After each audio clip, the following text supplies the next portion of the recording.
Hello students, welcome to our YouTube channel US Foundation. Myself doctor Vikas बहुत ही burning topic लेके आया आपके सामने। इंट्रोडक्टरी पार्ट के बाद आते हैं कि यूजेज ऑफ ग्लूकोकॉर्टिकॉइड्स क्या है। तो सबसे ज्यादा यूज होने वाला ग्लूकोकॉर्टिकॉइड्स में हमारा है आई पे। कंजक्टिवा होता है आंखों में। कंजक्टिवा में कंजक्टिवल डिजीज कोई भी है, वहाँ पे अगर बहुत ज़्यादा इन्फेक्शन है, अगर बहुत ज़्यादा रेडनेस है, तो उस केस में हम ग्लूकोकॉर्टिकॉइड्स देते हैं। या फिर स्क्लेराइटिस है, आंखों में ये वाइट पार्ट जो होता है स्क्लेरा, अगर उसमें कोई सूजन आता है तो उस केस में भी हम ग्लूकोकॉर्टिकॉइड्स देते हैं। तो नॉर्मली ये जान लीजिए कि आई के कोई भी डिजीज में ग्लूकोकॉर्टिकॉइड्स बहुत ही अच्छा यूज में आता है। इसके बाद स्किन डिजीज, स्किन में कोई जैसे हम नॉर्मल भाषा में बोलते हैं उसको डिनाई हो गया, या फिर बहुत ज़्यादा खुजली हो रहा है, या बहुत ज़्यादा स्किन इरिटेशन हो रहा है, जिसको टोनिया सीलियम टीनिया सोलियम का इन्फेक्शन है, या फिर हमको कोई फंगल इन्फेक्शन है, तो उस केस में ये ग्लूकोकॉर्टिकॉइड्स बहुत अच्छा काम करता है। जैसे आप बहुत ही कॉमन डिजीज में, आप कॉमन मेडिसिन में आप जानते होंगे, जैसे कि बहुत सारा वेटनोवेट एन वगैरह जानते होंगे, उसमें होता है बीटामिथाजोन, जो कि हम पहले बता चुके हैं, इसका वेरिएंट्स है ग्लूकोकॉर्टिकॉइड्स का। इसके बाद ब्रोंकियल अस्थमा, अस्थमेटिक पेशेंट है जिसको बहुत ही सडन अटैक आता है अस्थमा का, और बहुत ज़्यादा खांसने लगते हैं और उनको सांस लेने में दिक्कत होने लगती है, उस केस में सडन और बहुत ही जल्दी रिलीफ देता है ग्लूकोकॉर्टिकॉइड्स।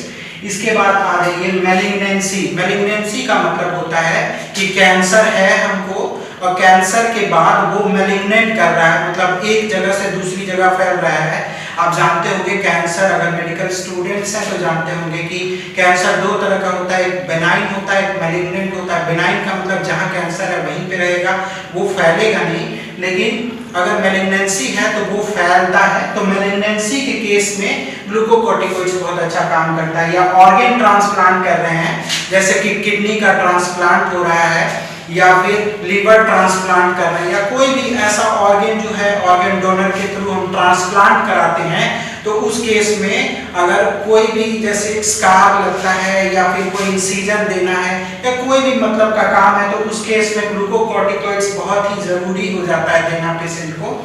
और सेरिब्रल एडिमा, सेरिब्रल एडिमा का मतलब होता है, एडिमा का मतलब होता है पानी भर जाना, सूजन आ जाना, और सेरिब्रल मतलब ब्रेन। तो ब्रेन में अगर सूजन आ जाता है, जैसे कि आप मुजफ्फरपुर में केस देखते होंगे सेरिब्रल, जैसे एनसेफेलाइटिस, एनसेफेलाइटिस में भी सूजन आ जाता है, सेरिब्रल एडिमा होता है, उस केस में भी ग्लूकोकॉर्टिकॉइड्स बहुत अच्छा काम करता है। तो ये सारे यूजेज हुए ग्लूकोकॉर्टिकॉइड्स के।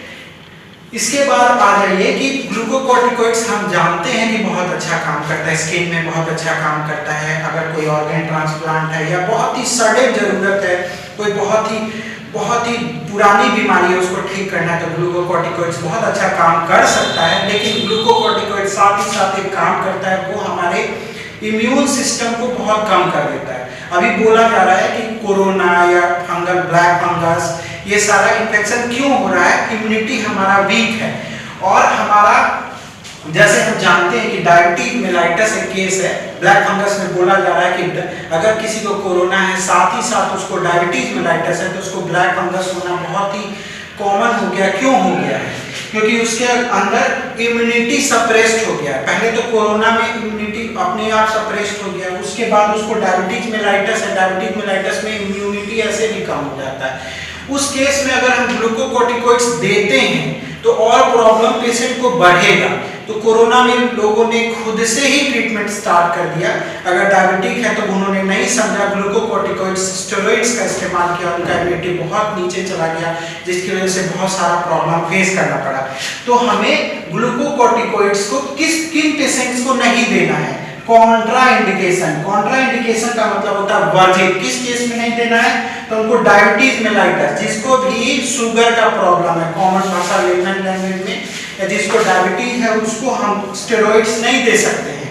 और किसको नहीं दे सकते? हाइपरटेंशन, हाइपरटेंशन मतलब जिसको बीपी का प्रॉब्लम है, जिसका बीपी हमेशा 180 ऊपर रहता है, डायस्टोलिक सिस्टोलिक, तो उस केस में हम नहीं देते हैं स्टेरॉइड्स। और पेप्टिक अल्सर, कोई पेट में अल्सर है तो पहले से ही उसको बहुत सारा प्रॉब्लम है और ये जो है बहुत ज़्यादा स्टेरॉइड्स जो है बहुत ज़्यादा पहले से ही गैस्ट्राइटिस का प्रॉब्लम करता है और पेप्टिक अल्सर का अगर आपको प्रॉब्लम है, पेट में अल्सर है, तो वो प्रॉब्लम और बढ़ा सकता है। साथ ही साथ प्रेगनेंसी के केस में हम स्टेरॉइड्स नहीं देते हैं क्योंकि वो प्लासेंटा क्रॉस करके बच्चे को इफेक्ट कर सकता है। तो प्रेगनेंसी के केस में कभी स्टेरॉइड का इस्तेमाल नहीं करें। बच्चा डिफॉर्मिटीज पैदा कर सकता है, बच्चे के बोन और जो बच्चा पैदा लेगा उसके बोन में या फिर हो सकता है ब्रेन में प्रॉब्लम है।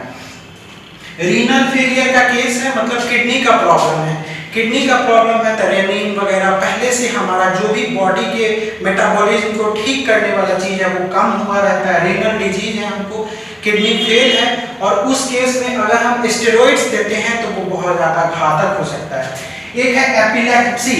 एपिलेप्सी क्या है? एपिलेप्सी का मतलब होता है मिर्गी।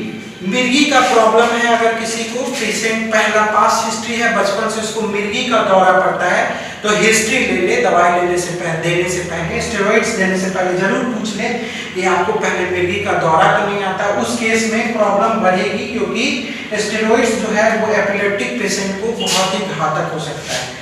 और साइकेट्रिक प्रॉब्लम, साइकेट्रिक प्रॉब्लम मतलब ऐसा पेशेंट है जिनका दिमागी हालत ठीक नहीं है, उस केस में अगर हम स्टेरॉइड्स देते हैं तो उनका और प्रॉब्लम बढ़ेगा क्योंकि साइकेट्रिक प्रॉब्लम जो है वो कहीं ना कहीं ब्रेन से रिलेटेड होता है, उसमें हार्मोनल प्रॉब्लम पहले से होता है और अगर स्टेरॉइड्स हम देते हैं तो वो साइकेट्रिक प्रॉब्लम उनका बढ़ेगा।